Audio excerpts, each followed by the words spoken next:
Sure. Also asked Pastor Mike Hanna from West Coast Word Church to share for a minute. If you can do that, Mike. Yeah, hey, good morning, everyone. Thanks, Pastor Caleb, for allowing me the forum to share a little bit. So, quick background on me. I have been in youth ministry. I'm going on year 13 now. I was actually part of and started with youth camps with our youth group at Camp Decision back in 2012 was the first year we brought our kids there. And then I was fortunate enough to be part of Decision Ministries in the last couple of years that the camp was still active. And, it really gave me an opportunity to kind of pull back the curtains a little bit and not just have opportunity to see what was in front, but also see behind the scenes. I'm a very logistical person. So knowing all of those things and kind of seeing how much planning and effort goes into those is just miraculous. And it's only the Lord's doing that all these things actually come together. And I can tell you, I've known Pastor Caleb since the Decision Ministry days, and one of our mutual friends, we were really searching for a camp. As we all know, there were struggles with camps in 2020 and 2021. We're really looking for a place to go, and we were based in Central Florida.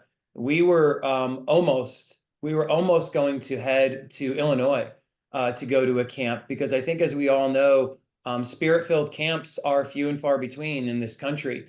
And it was a very, very difficult choice. And we had gone to a camp for 2 years straight that the Lord had led us to. And while the camp was good, it really left us wanting more, right? The word was solid. However, I look at camp as opportunities for anyone and everyone there, churched and unchurched. So to give you a quick example of that, the camp that we had gone to was very heavy in making sure that everybody was saved and everyone was baptized, which is wonderful.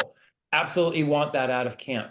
However, when you are bringing youth that are really looking for that next level and to enter in and to get even deeper in their relationship with the Lord, this lacked a little bit. And one of the things that I love about Camp Fearless is it does not.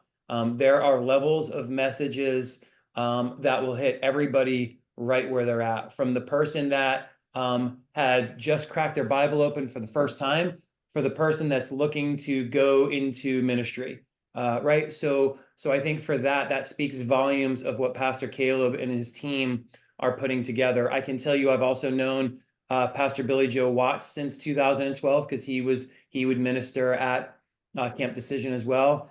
And to say this man has a heart for this generation is an understatement. His passion and dedication to these youth is unparalleled. So we appreciate that as well. I can also tell you, one of the great things about that I love about Pastor Caleb is he's staying humble with this and realizing that while this is still year 5 and they're growing and they're excited, he knows I don't want to call it pressure, but there's accountability that is on his side. And one of the things that resonated with me that he said to us when we left camp last year, he said, "Thank you for trusting your kids with us." When you hear something like that from a camp director, you know they're not just in it for the numbers. Pastor Caleb would do this. He's already done it. He's done it whether there were 60 kids here or there'll be 600 or soon to be 6,000. His heart is staying the same. So I can tell you one quick testimony. One of our youth she's grown up in our church, grown up in our youth group. She's a senior this year, last year, junior, and she attended camp. She wasn't coming to camp. She had really withdrawn from the Lord for some time. She had some hard things go on in her life that had absolutely nothing to do with actions that she had taken. There were a lot of family struggles that really put her in a dark place. And I can tell you, in these 5 brief days that she was able to shut the world off and truly reconnect and encounter with Christ again, man, what an awesome experience to see her turn her life around. She is back to her old self, with a new passion that is unprecedented from what we've seen before. So we're excited to see what 2024 brings for our group.